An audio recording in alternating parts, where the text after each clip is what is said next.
It's all about the ground game tonight, and we're talking about Iowa. That could create trouble for frontrunner Donald Trump. Why is Iowa far from a sure bet for Donald Trump? New York Times political reporter Trip Gabriel is in New York.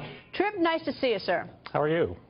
Very well. Okay, so Donald Trump's leading in the national polls, leading in most of the Iowa polls, but come caucus day, it's not a sure deal unless he's got a good ground game. Am I correct?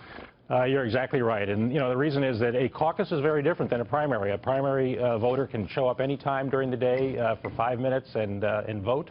A caucus, such as in Iowa, takes place at 7 o'clock in the evening. It's a cold winter night. It requires you gathering in a room with your neighbors and talking politics. It's not everybody's cup of tea. Turnout is far lower than in a primary.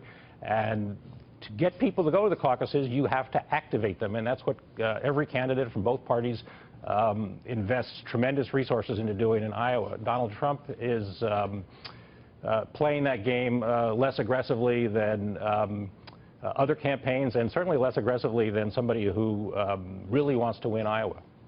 The only thing I disagree with you, it's not just cold in Iowa on caucus night. It is so, I've never seen anything like it, and I'm from Wisconsin. It is really cold that night. It's not just a little bit cold. It is really cold. All right, can you compare his ground game to, like, who has, in the Republican Party, who has a really good structure on the ground right now? Ted Cruz is building out something. He's got a dormitory that he's leased in Des Moines. It's got 48 beds in it. They're talking about bringing in up to 500 volunteers between now and caucus day, which is February 1st. Ben Carson has a super PAC, which is doing a lot of organizing. They've got 36 paid staffers. By comparison, Trump has about a dozen.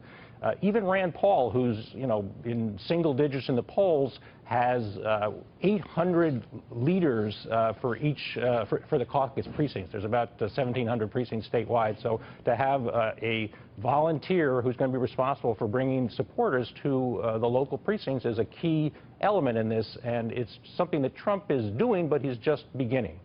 All right, and from reading your article, we understood that they have a lot of manpower on the street, all these candidates. But Donald Trump, who had these big rallies, that he had everyone supply email addresses, and my guess is that he's hoping that he can do a blast email and tell everybody to show up or something, if he doesn't have the ground game. The context of people that support you is gold. I mean, that's what every campaign wants, and Trump has a great database. He has thousands and thousands of people who've been to his rallies and have turned over their emails as a condition of getting into the rallies. But you don't activate those people just by sending a blast email, as you say. You've really got to make personal contacts. Volunteers have to call these people up. Caucus leaders have to go out and knock on their doors and round them up. And Trump is just beginning that, and as somebody that helped run the Obama effort in 2007, which did produce a historic turnout for the Democrats.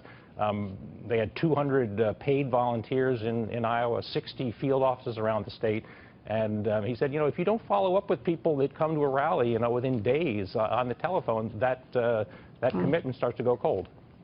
Trip, thank you very much. Fascinating article, and of course, we'll all be watching Iowa, and some of us will be freezing out there too. Anyway, Trip, thank you. Take care.